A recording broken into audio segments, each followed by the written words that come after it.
श्रीशात्मभूमुख्य सुरार्चिताङ्घ्रिं श्रीकण्ठशर्वादि पदाभिधेयं श्रीशङ्कराचार्य हृदब्जवासं श्रीचन्द्रमौलीशमहं नमामि।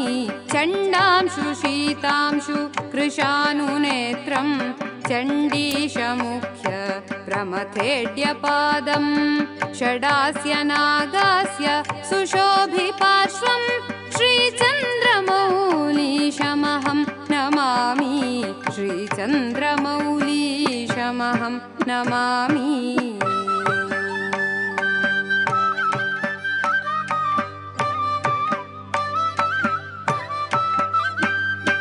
द्रव्यादिसृष्टिस्थितिनाशहेतुं द्रव्यादितेजांस्यपि भासयन्तं पव्यायुधादि स्तुतवैभवन्तं श्रीचन्द्रमौलीशमहं नमामि। मौलिस्फुरज्जह्नु सुतासितांशुं व्यालेशसंवेष्टितपाणिपादं शूलादिनानायुध शोभमानं श्रीचन्द्रमौलीशमहं नमामि। श्रीचन्द्रमौलीशमहं नमामि।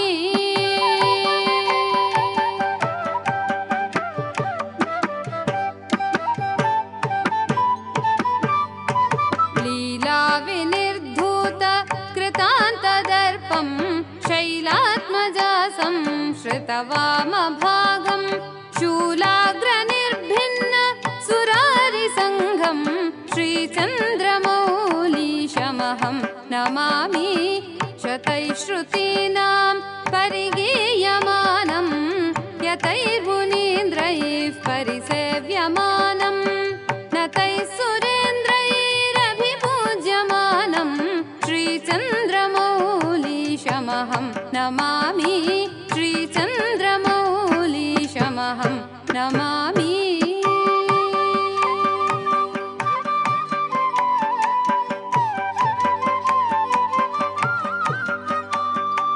मत्तेभकृत्या परिशोभिताङ्गं चित्ते यतीनां सततं वसन्तं वित्तेशमुख्यैः परिवेष्टितं तं श्रीचन्द्रमौलीशमहं नमामि।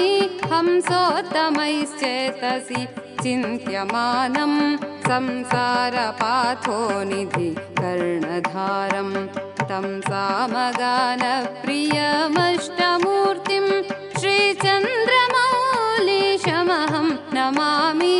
श्रीचन्द्रमौलीशमहं नमामि।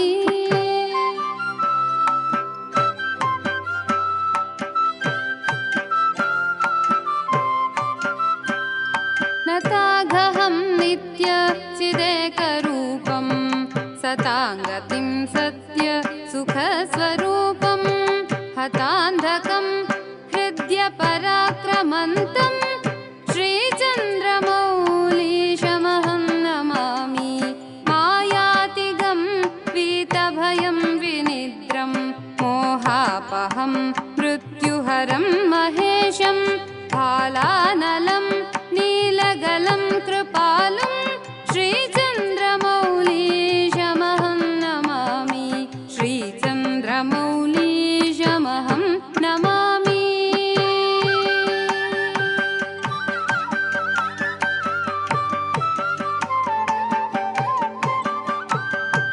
मित्रं हि यस्याखिलशेवधीशः पुत्रश्च विघ्नौघ विभेददक्षः पात्रं कृपायाश्च समस्तलोकः श्रीचन्द्रमौलीशमहं नमामि। श्रीचन्द्रमौलीशमहं नमामि। श्रीचन्द्रमौलीशमहं नमामि।